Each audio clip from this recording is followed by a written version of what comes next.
comparison to what is required. Something does not fill the bucket. Something is too small to make a difference. Along the way, I found a story by a Unitarian Universalist minister named Chris Buse that tells about the drop in the bucket. And I thought that you might want to hear it today. Karen will tell the story.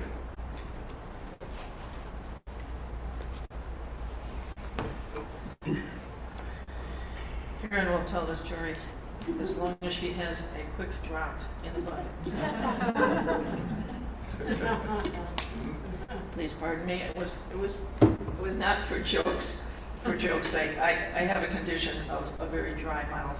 It's a medical condition, so I have to attend to it. Often, once upon a time, there was a drop of water named Higgins.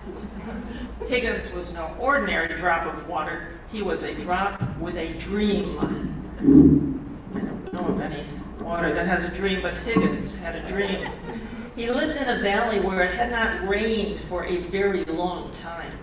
So all of the lovely green grass was turning brown. All the beautiful flowers were wilting. And all the trees were starting to droop. Higgins had a dream that one day the valley would be a beautiful place once again. But what could he do? After all, he was only a drop of water. One day, Higgins decided to travel and tell others about his dream. All the other drops listened very politely, but no one believed that his dream would really come true. "Higgins," said one, "get your head out of the clouds. You can't spend your whole life dreaming." Higgins decided that he had to do something to make his dream come true, so he began to think and think and think.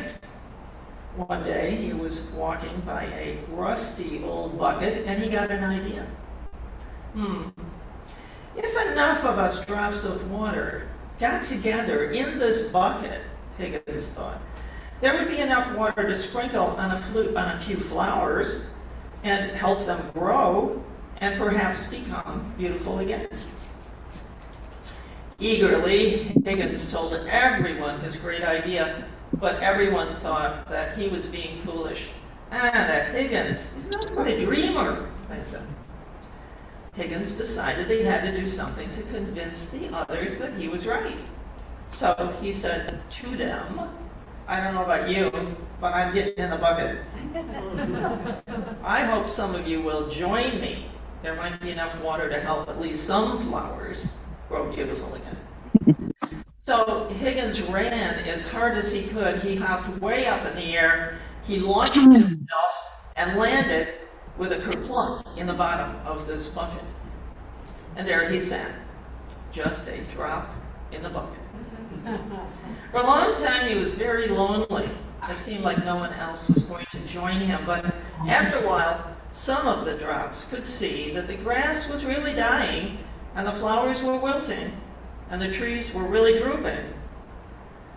So they all agreed that something must be done. Suddenly, one drop shouted, "I'm going in the bucket with Higgins." And he leaped through the air, launching himself and landing kerplunk in the bucket. Then two other drops yelled, "Wait for us!" And they hopped through the air, landed in the bucket. Then 10 drops jumped in the air and landed in the bucket. Then 30, then 50, then hundreds of drops from all around just wanted to hop in that bucket. Soon the bucket was completely full of water, but there were still more drops that wanted to join. So they found another bucket and hopped in, and before long, there were 2 buckets of water. Then 3, then 4, then 10, then hundreds, and then thousands of buckets of water.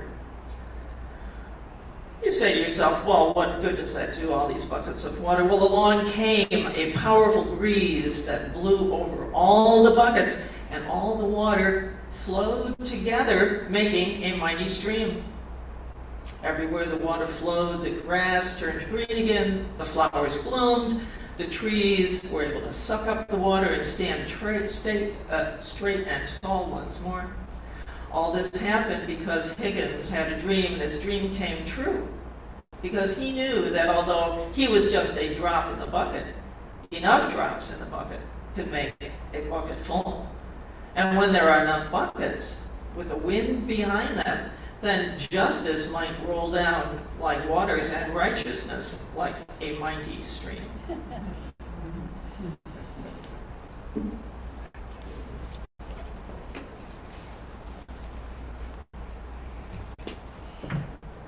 In a sense, I guess, we're all a little bit like Higgins.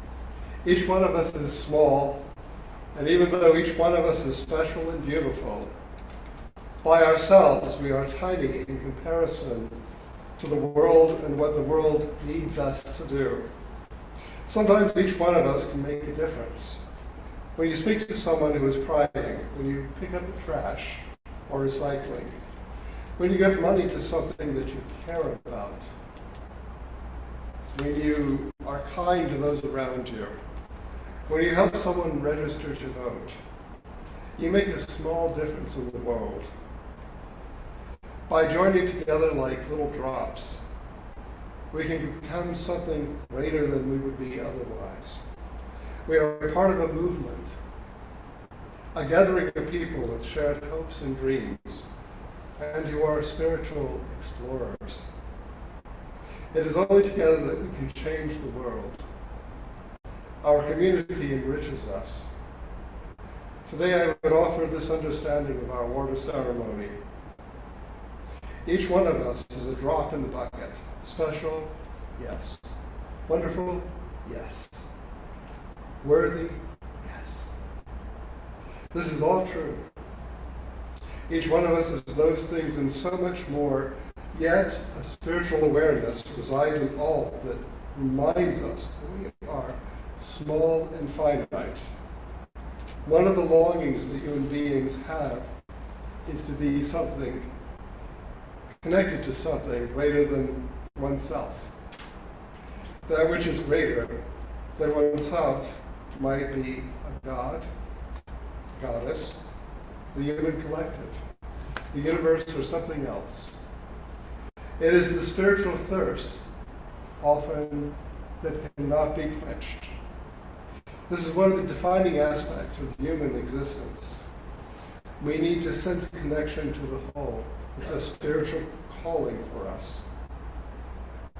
In the water ceremony, we acknowledge that together we are greater than each one of us is alone. In the water ceremony, we acknowledge that we share the values of Unitarian Universalist faith.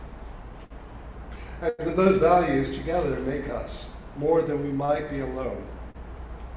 We are not this morning in the same physical space.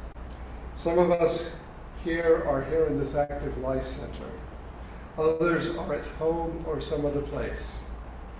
We are apart, yet we are still together. By joining these waters, we acknowledge that even if we have faith or doubt, we know that we are more than when we gather as a covenanted community, whatever the means we gather.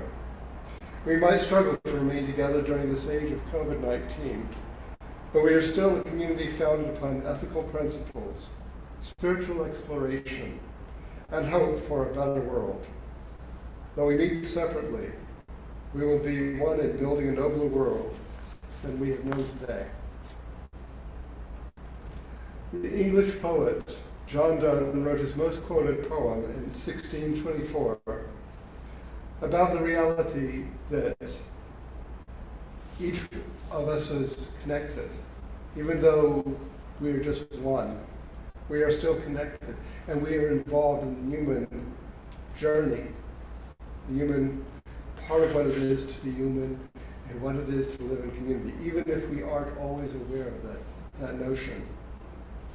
In closing, I will share with you the portion of the poem that John wrote in its original language because it is integral to his composition, and I dislike altering words of an author. As I read this, insert the word one for man or for man as I read this, if you feel like it. Or you could also insert human into this. Donne writes, No man is an island, entire of itself. Every man is a piece of the continent, a part of the main. If a cloud be washed away by the sea, Europe is the less, as well as if a promontory were, as well as if a manner of thy friends or of thine own were. Any man's death diminishes me, because I am involved in mankind. May our chosen faith affirm the inherent worth and dignity of everyone, connecting us with love and justice, striving to make all free.